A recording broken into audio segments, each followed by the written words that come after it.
Parlons maintenant de ce nouvel espoir pour les malades de la sclérose en plaques. Pendant 2 jours s'est tenu au Palais des Congrès de Lyon un colloque international sur le thème des virus endogènes. Ces virus sont responsables d'inflammations chroniques, de maladies dégénératives ou de cancers. À l'occasion de ce colloque, des avancées dans le traitement de la sclérose en plaques ont été dévoilées. Un véritable espoir pour les personnes atteintes de cette maladie incurable. Avant d'en parler avec notre invité, voyez ce reportage de Frédéric Liop et Jean-Marc Nouknouk. Ils ont rencontré un malade atteint de sclérose en plaques depuis 46 ans. Bonjour. Aider Bernard à sortir de son lit, c'est la routine plusieurs fois par jour pour ces 2 aides-soignantes. Vous vous êtes bien reposé. Donc le matin pour le lever, on continue pour le mettre en position de sieste et le soir pour le coucher. La routine pour Bernard, ça se passe entre le lit et le fauteuil roulant. Un peu de lecture, un peu d'ordinateur et surtout des moments partagés avec Marie-Ange, son épouse. Ils viennent de fêter leur noce d'or. 50 ans qu'ils sont mariés. 4 ans de bonheur sans nuages et puis la sclérose en plaques se déclare et la vie bascule. J'ai été un gros sportif. Je faisais le tour du lac en vélo au moins 1 fois par semaine. Je jouais au hand, au foot, donc au tennis.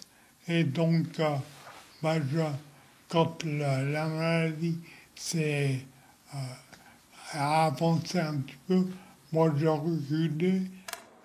Ces années de maladie n'ont pas empêché Bernard d'être très actif dans le milieu associatif. À ce titre, il est même intervenu dans une émission en pleine campagne des présidentielles de 2007, il y a tout juste 12 ans. Et donc, quels sont vos projets au sujet de la recherche sur la recherche médicale sur les maladies neurodégénératives? Mais les années de traitement immunosuppresseur n'ont pas empêché la sclérose en plaques de progresser.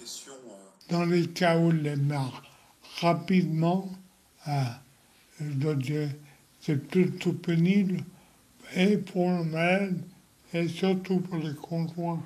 Marie-Ange, elle aussi a sa routine, et cela fait 46 ans qu'elle dure.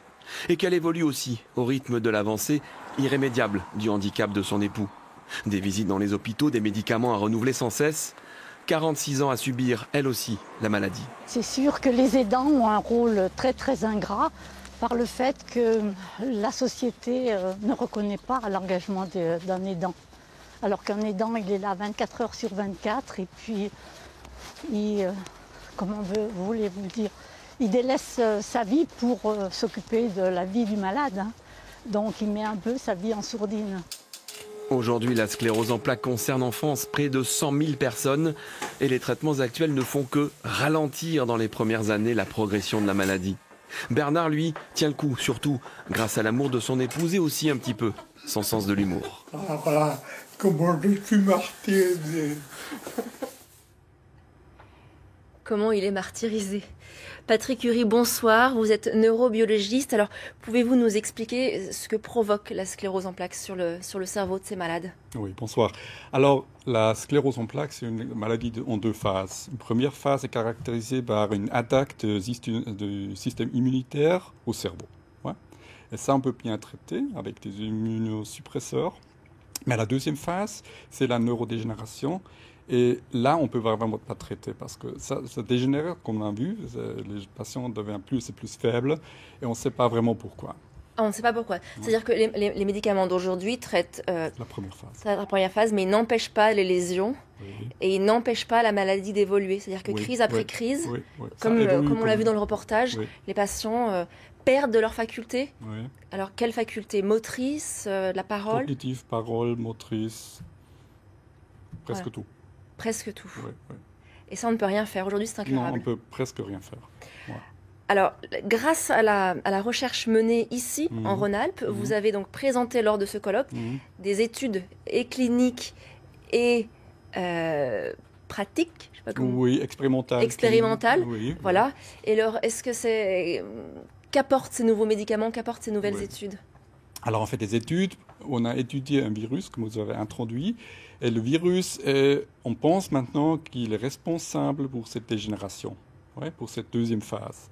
Et maintenant, comme la compagnie Genoro a développé un anticorps qui bloque le virus, ou le protéine toxique du virus, on est peut-être capable d'introduire maintenant un médicament qui améliorerait la situation pour les patients qui souffrent de la neurodégénération. C'est-à-dire qu'il ne va pas guérir, mais il va empêcher les lésions d'être... Ça va freiner. Ça va freiner. Oui, ça va freiner. On ne peut pas guérir, je pense pas. Voilà, même avec les médicaments, on ne peut pas retrouver les facultés qu'on perd. Ça, c'est difficile. Ça, c'est difficile. Une fois perdu, une fois perdu, si un neuron est perdu, il reste perdu. Il reste perdu. À qui s'adresse ce nouveau traitement? Aux malades comme ce monsieur ou des malades qui sont en début de maladie? Qui sont au début, qui sont en cours de faire la progression plutôt. Oui, parce que j'espère que monsieur, je crains que monsieur a perdu déjà beaucoup de neurones, trop de neurones. Mais les gens qui sont en train de faire la progression, ça c'est prometteur. C'est un vrai espoir pour eux? Oui. C'est pas un faux espoir, c'est un vrai espoir? Non, c'est un vrai espoir, mais on va voir, il faut des autres études cliniques, des autres études expérimentales. Mais c'est un espoir. Aujourd'hui, ça concerne combien de personnes, cette maladie? En France? En France, je ne sais pas, mais au monde, 2,5 millions. 5 millions? Oui. 2,5 millions. C'est énorme. Ouais, c'est énorme. Hein. Ouais. Ils vous écoutent et ils sont vraiment dans l'attente de ces nouveaux traitements. En tout cas, merci, Monsieur Curie, d'être venu nous en parler ce soir.